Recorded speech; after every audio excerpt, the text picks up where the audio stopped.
You don't interrupt me, Miss Coulter. Miss Coulter, be quiet. Be quiet, I said. I'm not lying. I said be quiet. Do you understand me? All right, I'm holding you in contempt. Has she been drug tested today?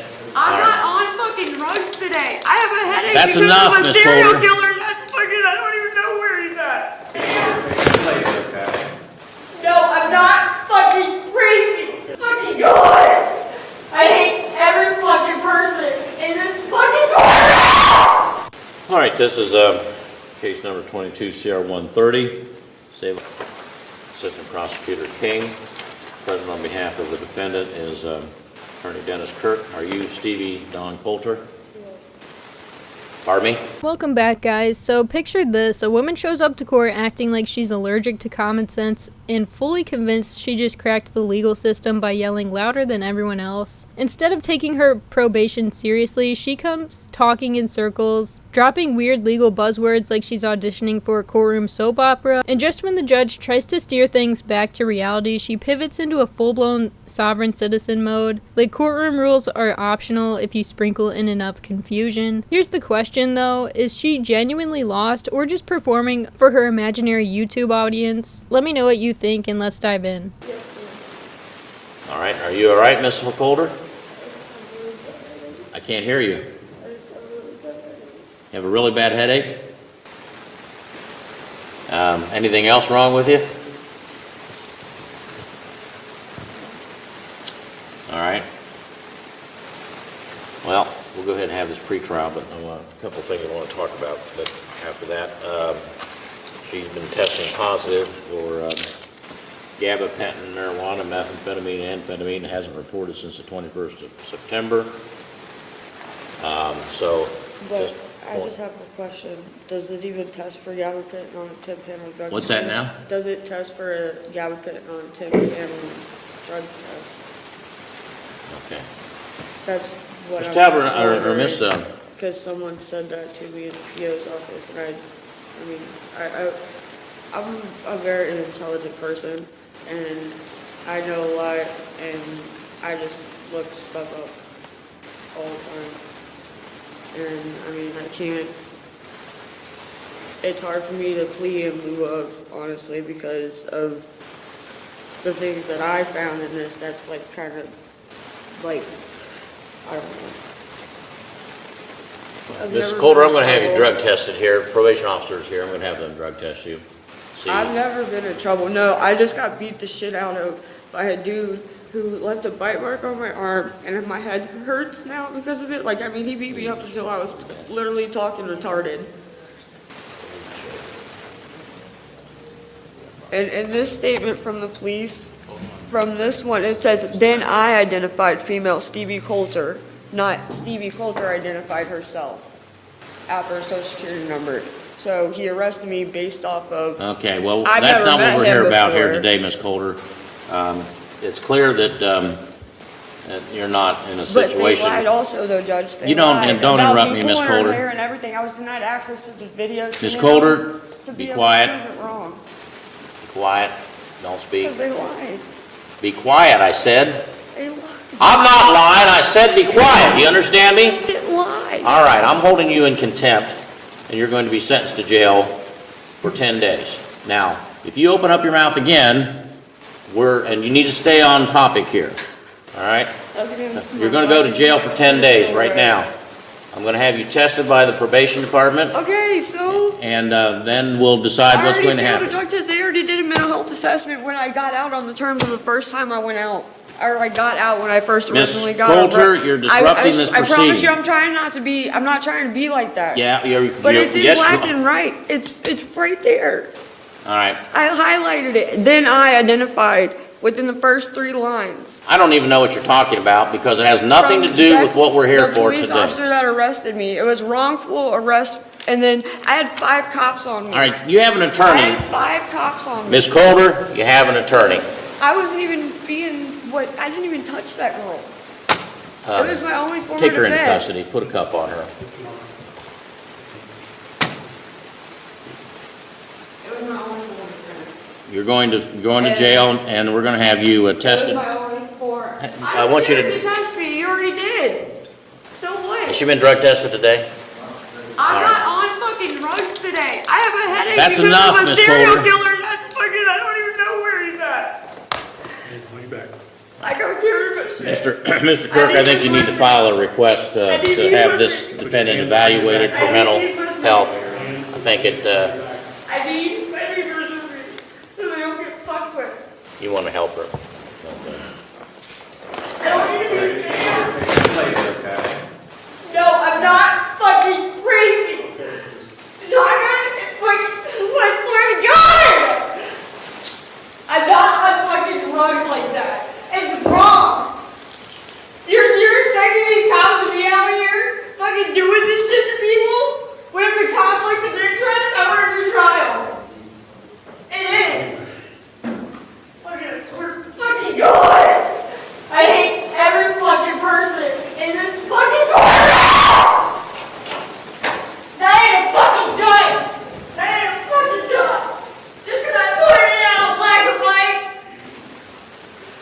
All right.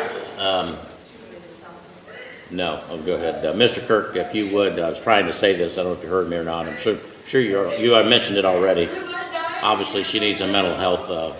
And is that Mr. Edlin in the jail there? Yes, sir. Please don't infringe on my right to bear arms. Did you click me out? All right. You need to be quiet and listen first. So, Mr. Arcuri, just to make a record with the defendant present. I will. Uh, So, This woman's logic is so backwards. I'm pretty sure she thinks court is just a big group therapy session with costumes. She really said, I didn't confirm my identity, so technically I'm not responsible. Like the law is a haunted house she can just close her eyes and just walk past. The judge didn't even flinch, just hit her with that look that parents give when they hear, I didn't know the stove was hot. Honestly, I've seen toddlers argue with more consistency. At least they commit to their lies. go ahead. if I may, Your Honor, back on October 24th, 2022, Mr. Edlin entered a plea of guilty to the charge of unlawful possession of firearm in the second degree. 29 days later, on November 22nd, the court entered an order having him evaluated for competency. That order, that evaluation has been completed. I have reviewed that evaluation. It finds him competent. So the state and I have handed forward an agreed order finding Mr. Edlin competent. I believe speedy trial now starts again with 29 days having been used, giving us 31 more days as of today, December 12th. My calculation of Mr. Edlin's speedy trial is January 12, 2023. I'm asking the court to set trial. Mr. Edlin has an offer. He is not yet accepted, so I would ask the court to set trial and set pre-trial next week, since I expect the trial is probably going to be January 10. All right, Ms. Steuben, Court Administration, are you online with us? Yes, Your Honor. All right, so we have a situation here with Mr. James Edlund. He's number 5 on the 1 p.m. docket. There was some speedy trial that had elapsed prior to the competency order and the staying of the proceedings. So now we have a shortened time frame for speedy. There is no waiver and no resolution. So I need a trial date within the next 30 days. And I was hopeful that January 10th was available. We can put it on for January 10th. All right. And the defendant stipulates that is a speedy trial, correct, Mr. Archer? Calculation, which is the correct calculation. January 12 is speedy trial. So, and I think 11th and 10th is fine because any continuances of that trial date would be excluded. So we're fine within time. So readiness hearing is going to be on January 3 then, Your Honor? Correct. And pretrial next week. Thank you, Your Honor. And that'll give Mr. Edlin one more week to decide whether or not to accept the state's very generous offer. Okay. Excuse me, Your Honor, can I make one, if I do accept this, Mr. Edlin, the judge is not going to make any promises to you, and he's not going to discuss any plea agreements. It's inappropriate for him to do so. Okay, please don't infringe on my right to bear arms. Please, sir, please. Please. Mr. Edlin, quit begging. That's by law, not by judge's decision. We're done, Your Honor. Thank you. Thank you very much. All right, court assigned the Eric Roberson judgment and sentence in open court with the defendant present. Thank you very much. Hey, Brenda, this is Malcolm. We have Christopher Powell. So I don't know if you want to try to get in or just do it by phone, or can you do either one? Just my phone, I apologize, I thought it was that. I just got that one, can we set that over to that 24th date? January 24th?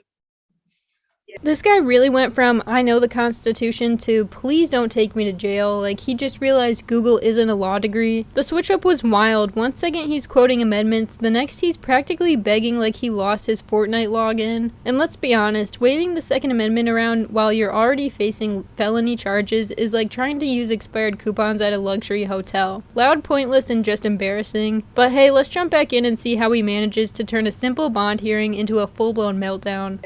Okay. All right, I have Mr. Powell, I have your attorney on the phone here, Brenda Jordan. She had to be occupied elsewhere. That's why she's not on Zoom. But we're going to continue your cases. She just now got the cases, Mr. Powell. So we're continuing those cases for status to January 24th, 2023 at 1 p.m. And we'll do that again by Zoom, Mr. Powell, with you being in custody. Yeah. Anything else you want me to tell him, Ms. Jordan?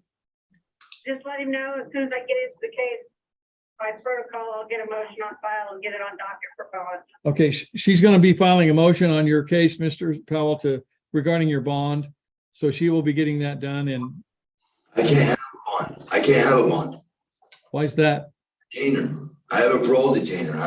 There's no reason. He says he has a parole detainer. So if he was bonded out, you'd have to go to KDOC. Is that what would happen to you? Oh, no. If I was bonded out, I had to stay here for my parole officer, John, to come up here and reinstate. But all right. So are you saying, Mr. Powell, you don't want her to file a motion on your bond? Just leave it alone? no, because you'll deny it. Yeah, I mean, it will get denied. It don't matter. Over here, say I'm here on a Cora. Oh my God, because somebody said whatever.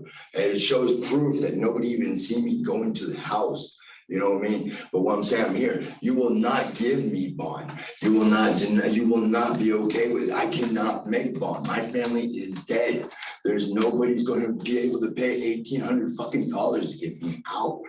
Okay, You know, Mr. Powell, you've made your point. Your lawyer is requesting that she'll get into the case, and we've got it set for January 24th at 1 p.m. via Zoom for status. They're playing friendship up here in this jail. It really sucks. An officer, a CO, drops the lid of the water onto the ground, unsanitary, puts it back in. And I'm like, hey, that's not supposed to go. My button, my intercom talks to them. I'm afraid of a failure to appear, sir. I don't want one because of the fact that would impede on me getting OR or some blessing in my life, which I never had. I never did anything wrong in my life except what I did wrong. Okay. It was so technical in my life that here I am sitting before you looking at life again. I did not do a Cora. I would not do that. Okay. All right, Mr. Powell, I need to get on to the other cases I have. These are things you need to be telling your attorney, and she's hearing you. So again, jail staff, January 24th, 2023 at 1 p.m. via Zoom. That's all on your cases today, Mr. Powell. Thank you. You can, you have other cases, Ms. Jordan, especially anybody in custody? Let me take a look here. We had Wooten, we had Prine, we had Powell. I think we've got all our jail staff. I think that was it, Your Honor. All right, thank you. Hopefully you can get him under control. Thank you, Ms. Jordan. You can go. This whole hearing felt less like a court case and more like someone trying to argue with airport security using a horoscope. The guy walked in acting like laws were just suggestions like, oh, sorry, judge, I don't operate under that code. I'm under the universal frequency of peace and traffic violations don't apply. It's wild how fast confidence melts when the judge hits him with actual legal terms. Suddenly, the expert becomes a confused deer staring at a legal dictionary. Honestly, if ignoring real laws worked, half of us would have skipped taxes by now and claimed we were sovereign snack citizens or something. What really gets me is how polite the court still tries to be during all this chaos. They let him ramble, ask dumb questions, derail the hearing, and still manage to explain the basics like he's a lost exchange student from Planet YouTube. It's both hilarious and frustrating because at the end of the day, pretending the law doesn't apply to you is the fastest way to make sure it does. This wasn't self-representation, it was self-destruction with a closing argument that sounded like it was written in a Reddit comment thread. Anyways, if you made it this far without face palming too hard, you deserve a medal. Drop a comment below. Do you think these sovereign citizens should get harsher penalties, or are the judges doing enough by letting them talk themselves into trouble? Make sure to like and subscribe for more daily chaos like this. I've got more courtroom disasters coming your way. Thank you so much for watching, and I'll catch you in the next one.